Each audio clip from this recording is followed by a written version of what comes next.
দীর্ঘদিন হলো বিয়ে করছি, বাচ্চা হচ্ছে না, কোরআন সুন্নাহর আলোকে কিছু আমল বলে দিবেন। আসসালামু আলাইকুম ওয়া রাহমাতুল্লাহ। প্রিয় দর্শক, অনেকের বাচ্চা হচ্ছে না, অনেকেই বিভিন্ন সময় আমাদের কাছে দোয়া চেয়ে থাকে, হুজুর আমাদের বাচ্চা হচ্ছে না, আমাদের জন্য দোয়া করেন।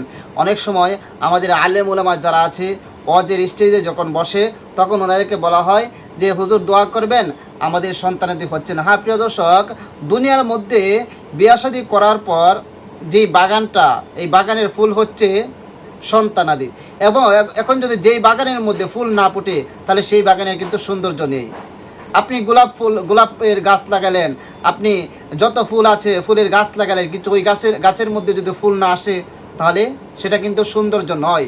দুনিয়ার মধ্যে বিবাহ শাদী করার পর সেই বিবাহ শাদীর সেই দাম্পত্য জীবনের সৌন্দর্য হচ্ছে সন্তানাদি। এখন যদি সন্তানাদি না হয় তাহলে কিন্তু এটার সৌন্দর্যটা দেখা যায় না। যদিও সন্তান হওয়া না হওয়া এখানে আমাদের কোনো ব্যক্তিগত কারো কোনো কিছু নেই, এরপরেও আজকে আপনাদের সামনে কোরআন হাদিসের যেই নিয়ম, কোরআন হাদিসের নিয়ম এবং কোরআন হাদিসের কিছু আমল আপনাদেরকে বলে দিব। অবশ্যই আমল যদি করতে পারেন ইনশাআল্লাহ আল্লাহ পাক রব্বুল আলামিন সেই উসিলায় আপনাদেরকে সন্তান দিতেও পারে। কারণ আল্লাহ পাক রব্বুল আলামিনের যাদের সন্তান দেয় নাই, একেবারে 100 বছর হয়ে গেছে, 90 বছর হয়ে গেছে, অনেক বছর হয়ে গেছে, এই বৃদ্ধ বয়সে আল্লাহ পাক রব্বুল আলামিন এই দোয়ার বরকতে সন্তান দিয়েছেন। হ্যাঁ প্রিয় দর্শক, এমনই একটি দোয়া আপনাদেরকে আজকে শিখাবো। প্রিয় দর্শক, তাহলে আসুন আমরা সেই বিষয়গুলো আমাদের বাংলাদেশের একজন প্রখ্যাত আলেম, সবার প্রিয়জন ব্যক্তিত্ব শায়েখ আহমদুল্লাহ সাহেবের মুখ থেকে আমরা সেই বিষয়গুলো একটু শুনে আসি। উনি কি কথাগুলো বলতেছেন, যে ওনাকে একজন প্রশ্ন করেছে সন্তান হওয়ার জন্য কি দোয়া করতে পারে। এই জন্য আহমদুল্লাহ সাহেব হুজুর উনি কোরআন হাদিসের যেই ভাষ্য আছে কোরআন হাদিসের ভাষ্য অনুযায়ী কোরআন হাদিসের মধ্যে যে আমল আছে সেই আমলগুলো বলে দিচ্ছেন। আসুন তাহলে ওনার কথাগুলো আমরা শুনে আসি, এবং শোনার পর আমরা সেই অনুযায়ী কিন্তু আমল করতে হবে। তাহলে আসুন আর কথা না বাড়িয়ে আমরা একটু দেখে আসি হুজুর কি আমল আমাদেরকে দিচ্ছে। আমার প্রশ্ন হলো, দীর্ঘদিন হলো বিয়ে করছি, বাচ্চা হচ্ছে না, কোরআন সুন্নাহর আলোকে কিছু আমল বলে দিবেন। যাদের বাচ্চা হচ্ছে না তাদের জন্য ইব্রাহিম আলাইহিস সালাম এবং জাকারিয়া আলাইহিস সালামের কয়েকটা দোয়া কোরআনে আল্লাহ বর্ণনা করেছে। নাম্বার 1, রব্বি হাবলি মিনাস সলিহিন, রব্বি হাবলি মিনাস সলিহিন। এমনকি যারা এখনো বিবাহ করেন তারা এখন থেকেই এই দোয়া পড়তে পারেন, রব্বি হাবলি মিনাস সলিহিন, আল্লাহ আমাকে নেক সন্তান দান করুন। 1। নাম্বার 2, রব্বি হাবলি মিন লাদুনকা যুররিয়াতান তাইয়্যিবাহ ইন্নাকা সামিউদ দুআ, আল্লাহ আপনি পবিত্র সন্তান দান করেন কারণ আপনি দোয়া শুনেন। নাম্বার 3, রব্বি লা তাজআলনি ফারদা ওয়া আনতা খায়রুল ওয়ারিসিন, রব্বি লা তাযারনি ফারদা ওয়া আনতা খায়রুল ওয়ারিসিন, আল্লাহ আমাকে একা রেখে দিবেন না, আপনি সর্বোত্তম ওয়ারিস। 3টা দোয়া শিখিয়ে দিলাম, এগুলো বেশি বেশি করে পাঠ করবেন। আর একটা জিনিস মাথায় রাখবেন, আল্লাহ যদি সন্তান নাও দেন, আল্লাহর ফয়সালা আমরা খুশি না নাখুশ। আল্লাহ যদি একটা সন্তান দেন আর বিকলাঙ্গ হয়, তার চাইতে না দিলে ভালো না খারাপ? অতএব আল্লাহর ফয়সালাকে মেনে নেওয়ার মানসিকতা থাকতে হবে। সরকারি জায়গায় মসজিদ করলে জুমার নামাজ হবে কিনা? সরকারি জায়গায় যদি মসজিদ করেন জুমার নামাজ হবে কিনা? উত্তর হলো জুমার নামাজ তো হয়ে যাবে, কিন্তু সরকারি জায়গা মসজিদ বানাবার জন্য আপনি অবশ্যই যথাযথ কর্তৃপক্ষের অনুমতি নেবেন, নিয়মতান্ত্রিক ভাবে মসজিদ করবেন।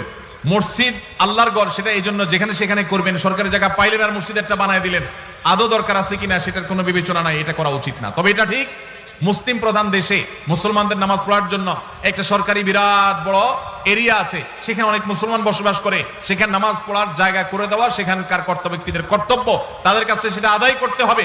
কিন্তু তাই বলে আপনি চাইলেন আর খেয়াল খুশি মতো যেখানে সেখানে মসজিদ করে নিলেন, এটা করা যাবে না। সরকারি জায়গা না, শুধু অন্য কারোর জায়গাতে এরকম মসজিদ করা উচিত না। তবে যদি করেন কেউ, সেই জায়গায় নামাজ আদায় করলে নামাজ হয়ে যাবে, কিন্তু নিয়মতান্ত্রিক ভাবে মসজিদ আদায় করতে হবে, বানাইতে হবে।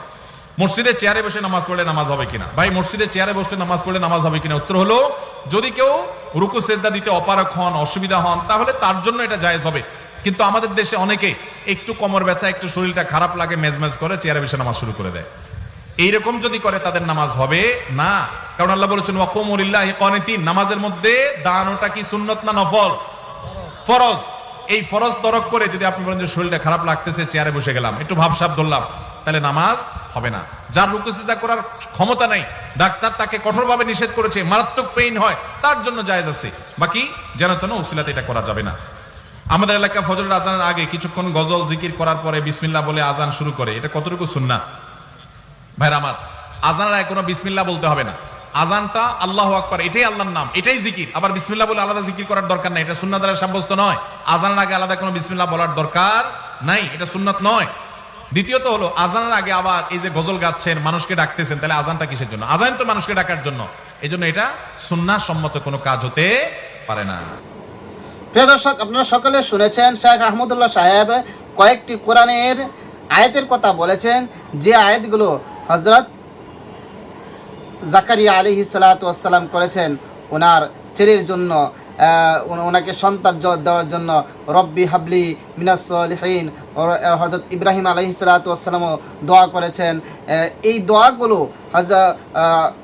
শেখ আহমদুল্লাহ সাহেব আমাদেরকে বলে দিয়েছেন। অর্থাৎ নবীদের যখন একেবারে বার্ধক্য বয়স, বৃদ্ধ হয়ে গিয়েছিল এবং স্ত্রীও বৃদ্ধা হয়ে গিয়েছিল, এই অবস্থার মধ্যে যখন সন্তান হওয়ার আশা ছেড়ে দিয়েছিল, তখনও আল্লাহ এই দোয়ার বরকত আল্লাহ পাক রব্বুল আলামিন সন্তান দিয়েছেন।